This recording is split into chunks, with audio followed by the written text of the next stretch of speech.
पाच चला आपला ट्रिग्नोमेट्रिक रेशो चालू आहे. ट्रिग्नोमेट्रिक रेशो मध्ये काल आपण बघितलं होतं की sin थीटा, ठीक आहे, sin थीटाचा अपोजिट कोण असतो? Cosec theta. cos चा अपोजिट असतो sec थीटा आणि tan चा अपोजिट असतो cot थीटा, ठीक आहे.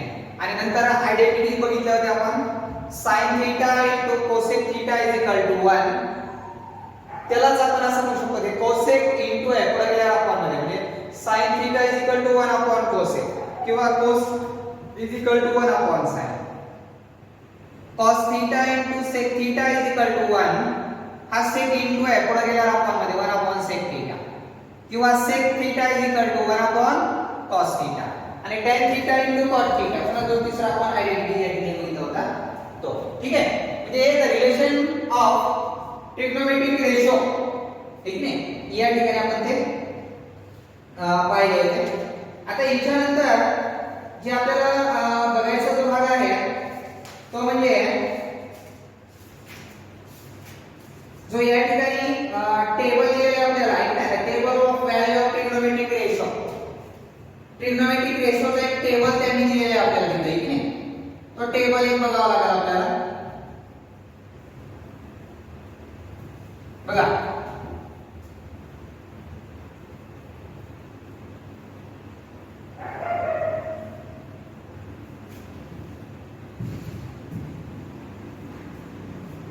याच्यामध्ये आपल्याला the table of value of trigonometric ratio, trigonometric रेशोचा जो टेबल दिलेला आहे त्या टेबल मध्ये आपल्याला व्हॅल्यू काढायच्या, ठीक आहे. जो ट्रिग्नोमेट्रिक रेशोच्या जे व्हॅल्यू आहेत ज्याला की आपण 0 degree, 30 degree, 45 degree, 60 degree and 90 degree असं आपण म्हणतो, ठीक आहे. मग या ठिकाणी जे आपल्याला 6 रेशो दिलेले असतात, समजा पहिला असेल sin theta, cos theta, tan theta, त्यानंतर cosec थीटा, sec थीटा आणि cot थीटा.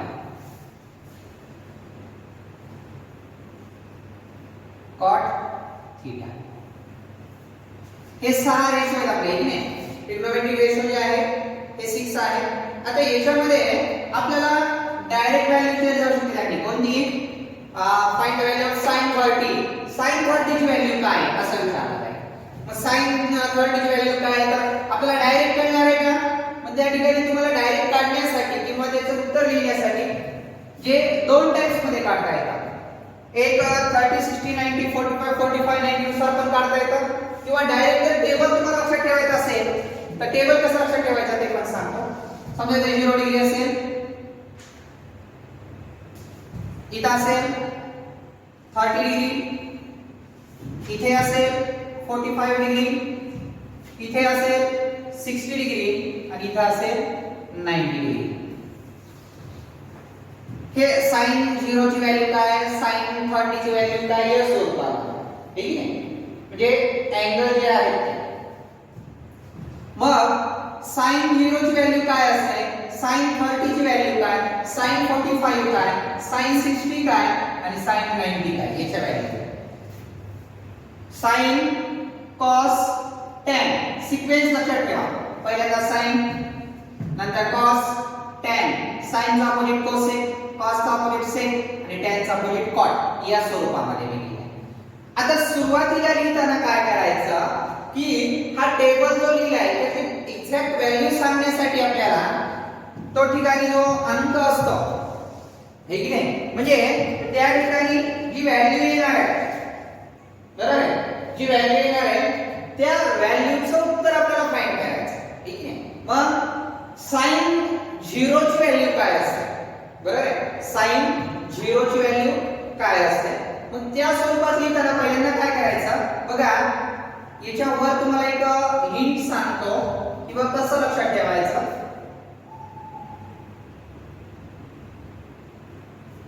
पहिल्यांदा काय करायचं, हे 0 आहे म्हणजे या ठिकाणी 0/4 घ्यायचं इन स्क्वेअर.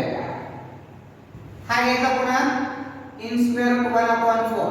हा काय होणार इन स्क्वेअर 2/4, इन स्क्वेअर 3/4 आणि हा काय होणार इन स्क्वेअर रूट 4 अपॉन 4 अशी व्हॅल्यू आहे. प्रत्येकाच्या डिनोमिनेटर मध्ये किती का 4 1 2 3 4 5 असे 5 व्हॅल्यूज आहेत म्हणून आपण 4 लक्षात ठेवायचं. 4 4 4 4 सगळे व्हॅल्यू पण इथं 0 डिनोमिनेटर 0 1 2 3 आणि 4 याच्यानुसार. आता काय करायचं अगोदर काय करायचं की या ठिकाणी टेकिंग स्क्वेअर रूट करा किंवा सिम्प्लिफाय करा. बरं एक लक्षात ठेवा आपण जर अपर मध्ये 4 असेल किंवा मी एक असं सांगितलं होतं बघा आपण 0 अपॉन 1 आला स्लोप काढताना आता याचा स्लोप किती असतोय याचा स्लोप किती असतो 0 आणि 1 अपॉन 0 असेल तर कॅन नॉट बी डिटरमाइंड किंवा त्याला अनडिफाइंड पण म्हणतात. म्हणजे अपॉन मध्ये जर 0 आला तर कॅन नॉट बी डिटरमाइंड किंवा अनडिफाइंड ठीक आहे ना किंवा नॉट डिफाइंड जे असतं. मग या ठिकाणी 4 अपॉन मध्ये आले 4 ने 0 ला डिवाइड केलं किती आलं 0 0 चा स्क्वेअर रूट किती 0 म्हणजे sin 0 ची किंमत किती आहे 0. आता sin 30 ची किंमत म्हणजे sin 30 मला सांगायचं सिम्प्लिफाय होणार आहे का नाही 1 अपॉन 4 आहे taking a square root 1 perfect square number 1 चा स्क्वेअर रूट 1 4 चा स्क्वेअर रूट 2 म्हणजे sin 30 ची किंमत किती आहे 1 अपॉन. आता 45 इथं सिम्प्लिफाय होईल बे दोन्ही 4 1 चा स्क्वेअर रूट 1 2 चा स्क्वेअर रूट निघतं का नाही इन स्क्वेअर रूट 2 म्हणजे sin 45 ची किंमत किती 1 अपॉन इन स्क्वेअर रूट 2. आता इथे बघा 3 अपॉन 4 आहे 3 चा स्क्वेअर रूट निघतं का नाही इन स्क्वेअर रूट 3 4 चा स्क्वेअर रूट निघतं 2 म्हणजे sin 60 ची किंमत किती आहे इन स्क्वेअर रूट 3 अपॉन 2. आता इथे बघा 4 1 4 4 1 4 म्हणजे किती आलं इन स्क्वेअर रूट 1 1 चा स्क्वेअर रूट 1 म्हणजे 90 किती आलं sin 90 ची किंमत आहे 1. पहिले कसं काढायचं का याच्यानुसार पहिले काढायचं sin ची सगळी व्हॅल्यू. आता काय करायचं हा जो इकडचा फर्स्ट लास्ट आहे तो इथं फर्स्ट लिहायचा cos theta 1 in square root 3 upon 2 हे 1 upon in square root 2 as it is 1 upon 2 आणि आता एक लक्षात ठेवा 0 च्या अपॉन मध्ये काय नेहमी किती असतं 1 कोणत्याही नंबरच्या अपॉन मध्ये काय नसतं किती असतं 1 मग 1 अपॉन 0 आला 1 अपॉन 0 ब्रेक लक्षात ठेवा इथे 0 एक नाही तो तसा तसा एक आहे किती होणार 0 ला 0 जोडायचा ठीक नाही. म्हणजे या ठिकाणी sin किंवा cos जो आहे cos ची किंमत आपल्याला आता इथे 0 आहे याचे किती आहे इकडे 0 म्हणजे cos थीटा किती आहे 0. आता tan ला काय करायचं मी एक तुम्हाला काल आयडेंटिटी शिकवली बघा tan theta is equal to sin theta upon cos theta.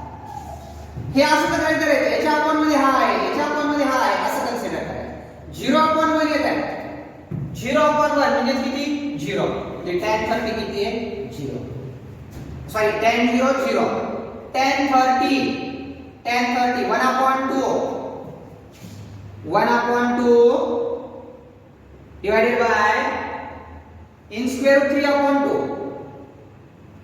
1 upon 2 divides over 2 into 2 upon in square root 3 किती आला रे 1 upon in square root 3 1 upon in square root 3. एक तुम्हाला हिंट सांगतो मी इकडे बघा याच्या अपॉन मध्ये हे येणार आहे सदस्यांचे अंक आहेत दोन्ही कॅन्सल करायचे वरच्या अंकाने सदस्याने अंक लिहायचे 1 upon in square root 3. आता बघा हे in square root 2 in square root 2 cancel होणार ठीक आहे ना डिवाइड मध्ये असताना म्हणजे 1 upon 1 म्हणजे किती येणार 1 येणार. आता इथे बघा हे 2 2 कॅन्सल झाले 2 2 कॅन्सल झाले in square root 3 upon 1 म्हणजे किती in square root 3. आता इथे बघा 1 upon 0 आलाय 1 upon 0 cannot be determined बरोबर आहे 1 upon 0 आलं म्हणजे किंवा त्याला नॉट डिफाईन म्हटलंय का नॉट डिफाईन कधी असं कळालं का ज्यावेळेस सदस्थानी काय येतो 0 येतो त्यावेळेस नॉट डिफाईन नॉट डिफाईन चा अपोजिट काय होणार 0 0 चा अपोजिट काय होणार नॉट डिफाईन. बघा चला आता कोसेक तर खूप इझी आहे कोसेक काय करायचं नुसतं साइनच्या अपोजिट घेत चालायचं साइनचा अपोजिट घ्यायचा 0 आहे. आता बघा 0 येत आहे मग मला सांगा 0 म्हटल्यावर काय होणार याच्या अपॉन मध्ये काय नेमकी किती आहे 1 1 अपॉन 0 1 अपॉन 0 म्हणजे काय असणार नॉट डिफाईन 1 अपॉन 2 काय होणार 2 upon 1 in square 1 upon in square 2 in square 2 upon 1 इथं काय होणार मग 2 upon इन स्क्वेअर 3 आणि 1 चा upon 1 म्हणजे किती होणार 1 हा भेटला sec theta cosec theta sorry cosec theta आता आपण बघूया sec थीटा cos चा opposite 1 as it is 1 2 upon in square root 3 in square root 2 आणि आता का 0 upon 1 आहे 1 upon 0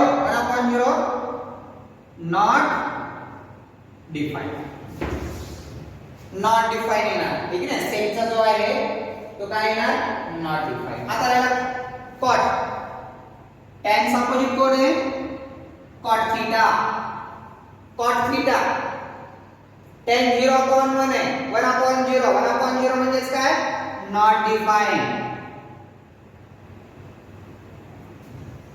in square root 3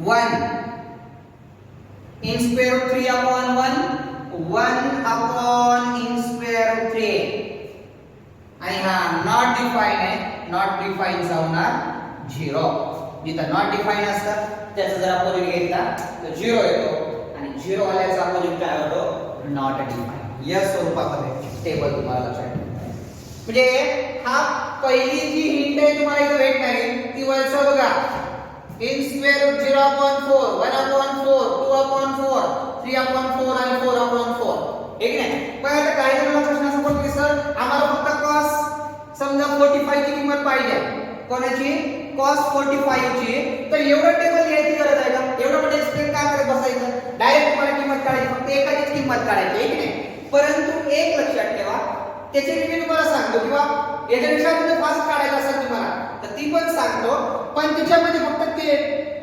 तीनच किमती काढायला 30 45 आणि 60 या तीन जर किमती परीक्षेत आल्या तर तो तुम्ही फॉर्म्युला यूज करू शकता पण जर एखाद्या वेळेस तुम्हाला आणि एक लक्षात ठेवा जर तुमच्याकडे वेळ भरपूर आहे आणि किंमत पाहिजे असेल 1 मार्क असेल तर एवढं टेबल लिहायला काय जास्त वेळ लागणार ठीक आहे मग त्यावेळेस जर तुम्हाला 30 45 60 यापैकी कोणती जर किंमत पाहिजे असेल तर एवढं टेबल करायची गरज नाही तुम्हाला जे एखादं शॉर्ट मेथड सांगतो किंवा याच्यावर व्यतिरिक्त एक सांगतो पण आपल्याला सर्व मेथड माहित असणं गरजेचं आहे काही वेळेस एका किमतीमुळे आपलं उत्तर चुकू शकतं परफेक्ट माहित नसल्यामुळे गडबड करायची नाही काळजीपूर्वक हे टेबल कसा तयार करायचा कळाला का एकदा दोनदा रिव्हिजन करायचा तुम्ही स्वतः तयार करून बघा आणि पुन्हा नंतर बुक मध्ये बघा करेक्ट आहे त्याला काय मिस्टेक व्हायला का हे पहिले लक्षात ठेवा फक्त 0 upon 4 1 upon 4 2 upon 4 3 upon 4 4 upon 4 ठीक आहे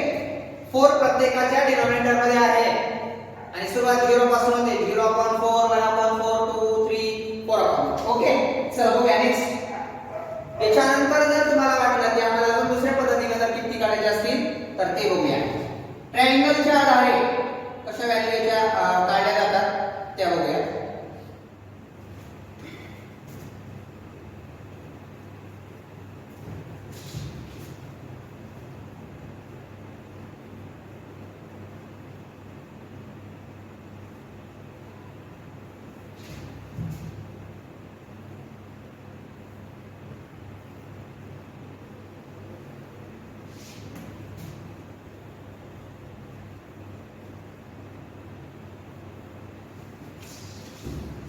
चला ट्रायंगलच्या आधारे जर बघायचं म्हटलं तर एक ट्रायंगल तुम्हाला 30 60 90 चा काढून घ्यावा लागेल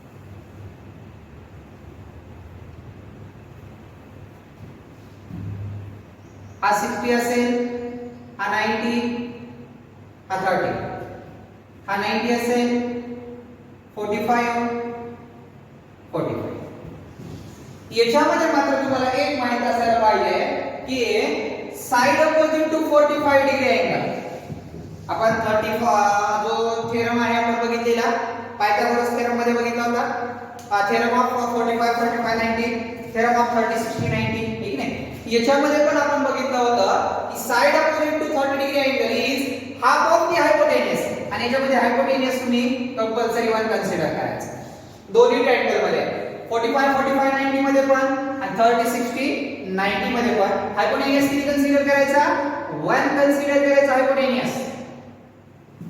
हायपोटेन्यूस 1 असेल तर आता काय म्हणायचं side opposite to 30 degree angle side opposite to 30 degree angle is half of the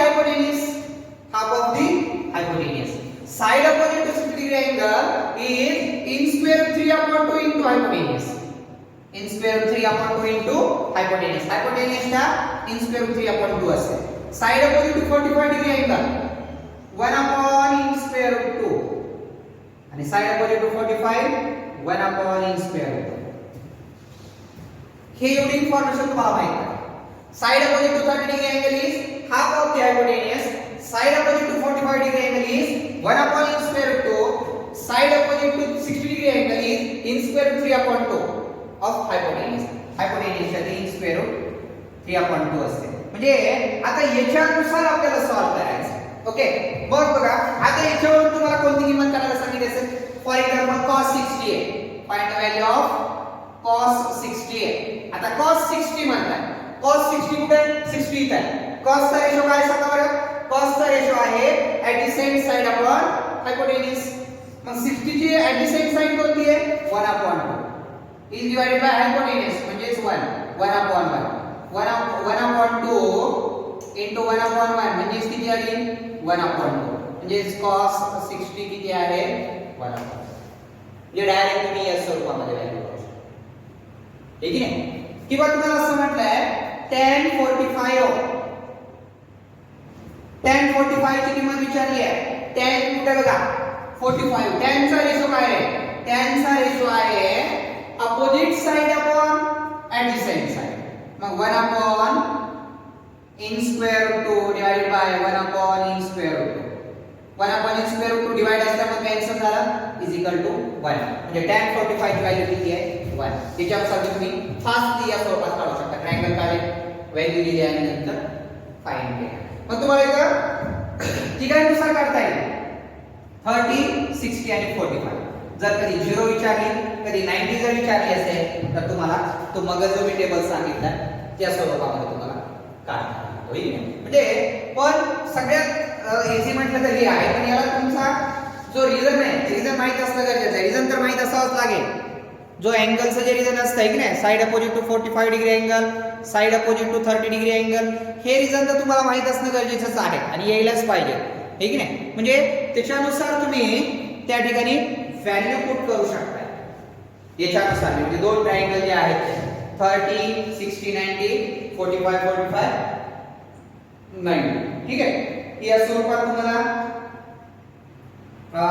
जो टेबल आहे तो टेबल तुम्हाला या ठिकाणी लिहिता येतो ठीक आहे आता याच्यानंतरचा जो भाग आहे आपल्याला ते आता आयडेंटिटीज आहे आयडेंटिटीचा अर्थ काय असतो आयडेंटिटीचा अर्थ असतो नित्य समानता त्यामध्ये चेंज कधीच होणार नाही ते नित्य म्हणजे नेहमी कधी तशीच समानता असते तीन आयडेंटिटीज आहेत काल आपण तीन आयडेंटिटीज बघितल्या होत्या कोणत्या sin theta sorry tan theta is equal to sin theta upon cos theta बरोबर आहे दुसरी आयडेंटिटी बघितली होती sin theta into cosec theta is equal to 1 त्यानंतर बघितली cos theta into sec theta is equal to 1 आणि पुन्हा नंतर बघितली tan theta into cot theta is equal to 1 आणि अजून एक बघितली होती ती म्हणजे tan theta is equal to sin theta upon cos theta आता जे आपल्याला आयडेंटिटीज बघायच्या या ठिकाणी आहे की नाही त्या आयडेंटिटीज स्क्वेअर वाल्या बघायच्या स्क्वेअर वाल्या आयडेंटिटीज बघायच्या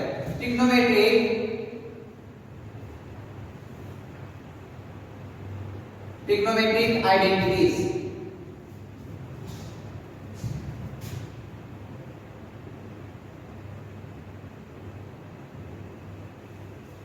ट्रिग्नोमेट्रिक आयडेंटिटीज आता ट्रिग्नोमेट्रिक आयडेंटिटीज मध्ये ज्या स्क्वेअर वाल्या आयडेंटिटीज आहेत नंबर 1 ची आयडेंटिटी बघा, पाठच ठेवायचे आहे sin square theta plus cos square theta is equal to 1. काय आयडेंटिटी आहे? sin square theta plus cos square theta is equal to 1. ही पहिली आयडेंटिटी आहे. म्हणजे स्क्वेअर वाली स्क्वेअर आयडेंटिटीज मध्ये बघा कोणते रेशो आहे?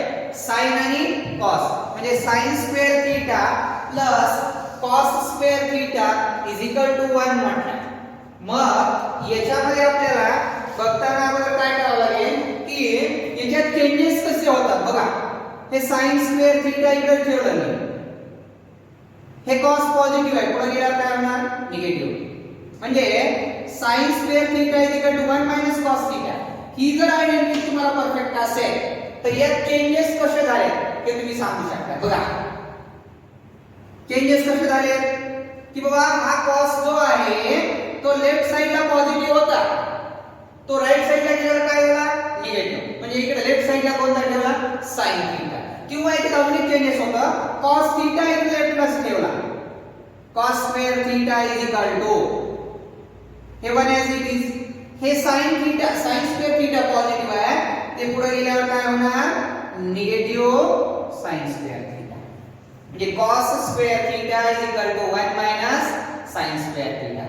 sin square theta is equal to 1 minus cos square theta. म्हणजे ही एक आयडेंटिटी जी दोन प्रकारे एक्सपांड केली जाऊ शकते, ठीक आहे ना. म्हणजे एक जो आहे तो sin पॉझिटिव्ह जो आहे तो लेफ्ट साइडला पाठवला, तो निगेटिव्ह झाला, किंवा cos राइट साइडला पाठवला, तो निगेटिव्ह. म्हणजे कधी कधी ज्यावेळेस तुम्हाला जर sin स्क्वेअर थीटा लिहिलं असेल तर त्याच्या जागेवर तुम्ही 1 मायनस cos स्क्वेअर थीटा लिहू शकता, किंवा cos स्क्वेअर थीटा जर लिहिला असेल तर त्याच्या जागेवर तुम्ही 1 मायनस sin स्क्वेअर थीटा लिहू शकता. म्हणजे याच्या ठिकाणी सगळ्यात महत्त्वाची ही आयडेंटिटी तुमची परफेक्ट असली पाहिजे. त्यामध्ये वेगवेगळ्या प्रकारे चेंजेस केले जाऊ शकतात, ठीक आहे. जसे चेंजेस म्हटलं तर इथं तुम्ही प्लस चा मायनस मायनस चा प्लस होऊ शकतो, ठीक आहे.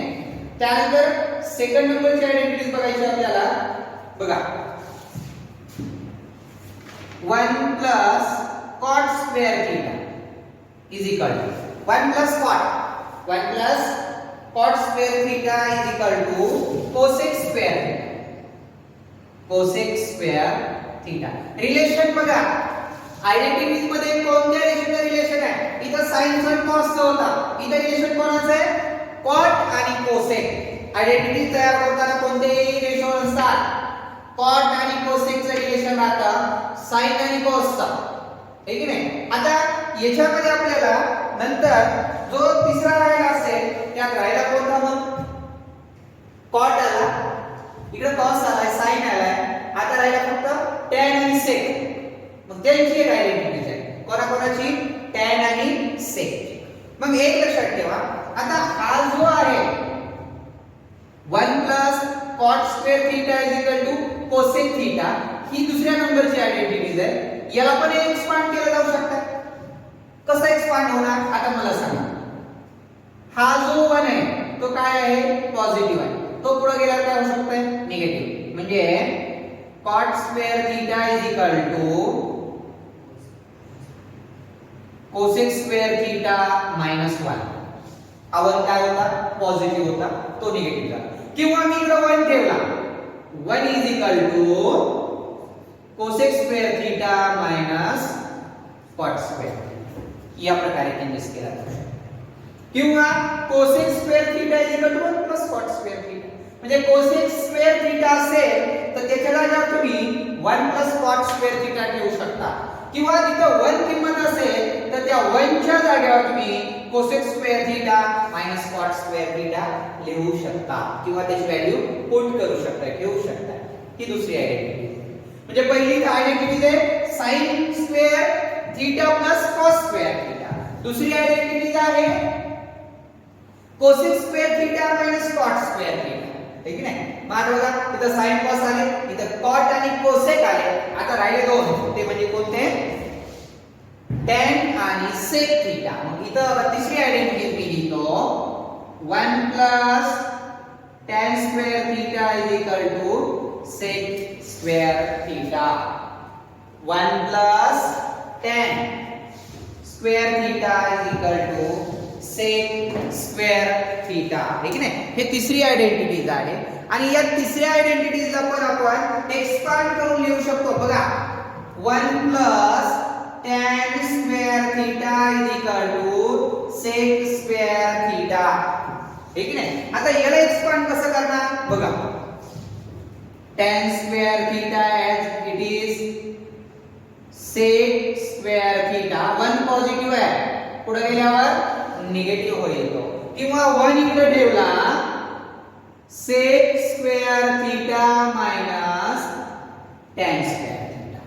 tan square theta म्हणजे 1 च्या जागेवर तुम्ही हा tan पॉझिटिव्ह आहे, पुढे गेल्यावर काय होणार निगेटिव्ह होणार. म्हणजे एक आयडेंटिटी जी आहे ते दोन प्रकारे एक्सपांड केली जाऊ शकते.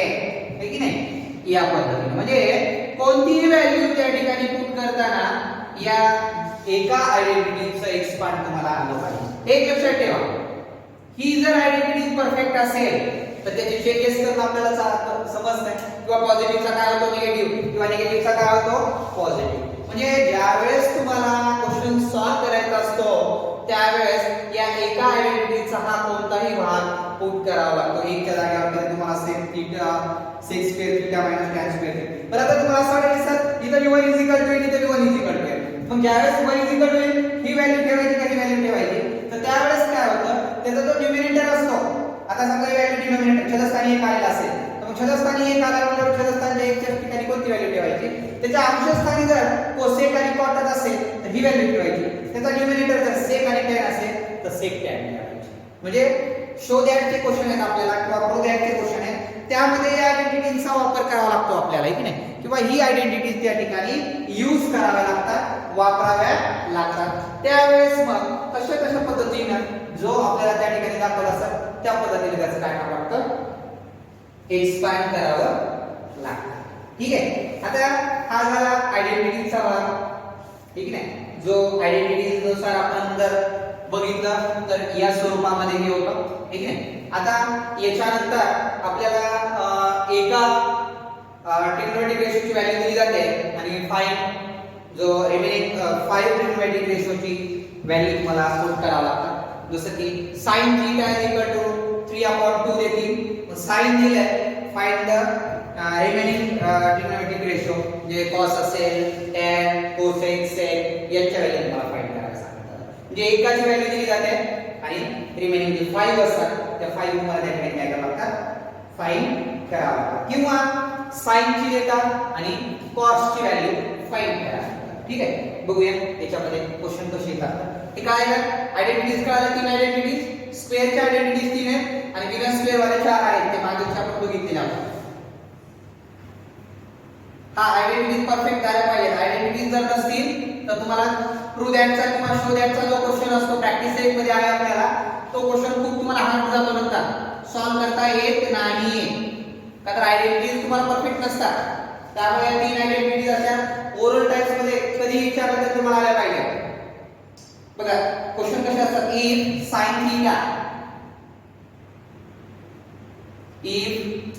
sin θ is equal to 20/29 find cos θ. हा क्वेश्चन तुम्हाला दोन टाइप्स मध्ये सॉल्व्ह करता येतो. एक आयडेंटिटी नुसार आणि एक पायथागोरसच्या थेरम नुसार. दोन मेथडने क्वेश्चन सॉल्व्ह करता येतो.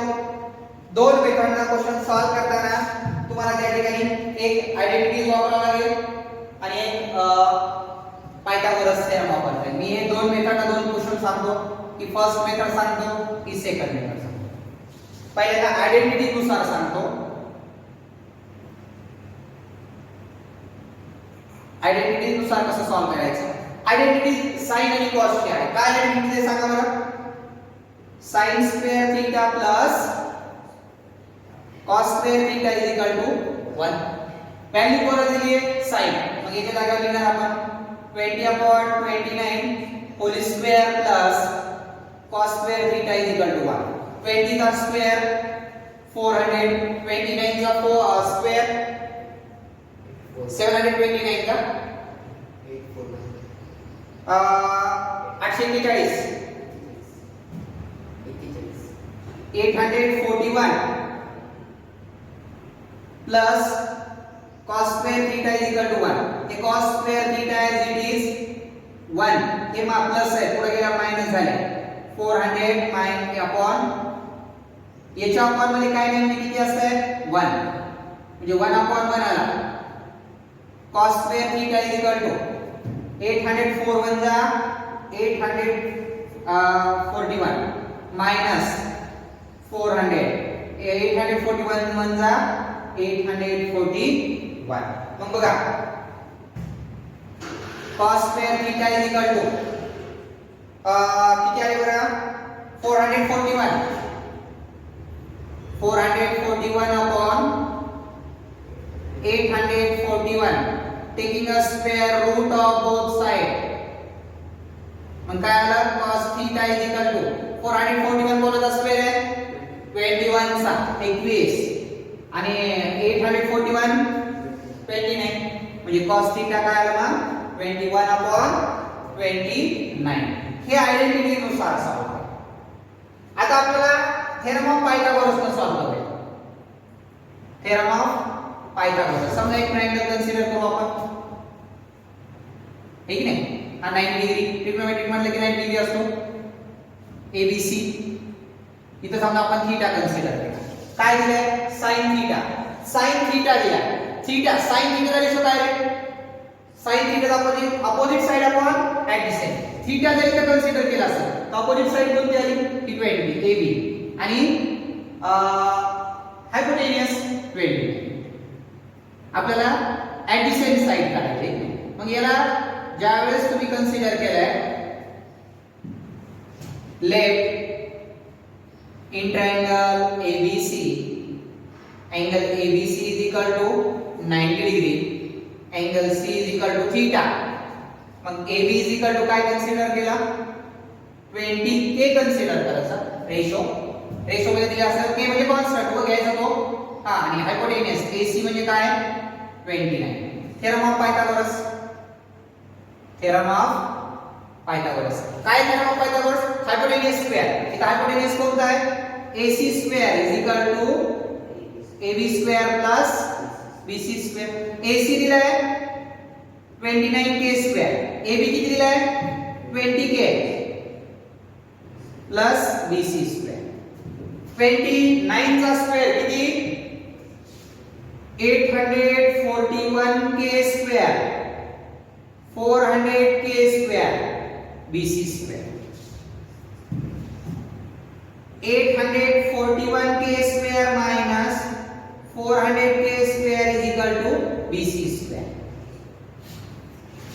841 मधून 400 मायनस केले 441K square is equal to BC square. Taking a square root of both side. काय आलं मग? BC इज इक्वल टू काय आलं? 21K आला. आता आपल्याला काय विचारलंय? cos theta. ठीक आहे? cos थीटाचा रेशो काय असतो रे? ऍडजसेंट साइड म्हणजे BC अपॉन AC. BC ची किंमत किती आहे? 21K अपॉन AC ची किंमत किती आहे? AC ची किंमत आहे 29K. K कॅन्सल 21 अपॉन 29 आलं का? 21 upon 20. एक लक्षात ठेवा, जनरली हा आयडेंटिटी जर परफेक्ट असेल तर या मेथडने सॉल्व करायचं. याला तर काय आयडेंटिटी परफेक्ट असण्याची गरज नाही. थेरम ऑफ पायथागोरस आपल्याला इझी जातो. फक्त एक लक्षात ठेवा, भरपूर जण वाटतं सर थीटा कुठे कन्सिडर करा? C अँगल कन्सिडर करा किंवा A करा.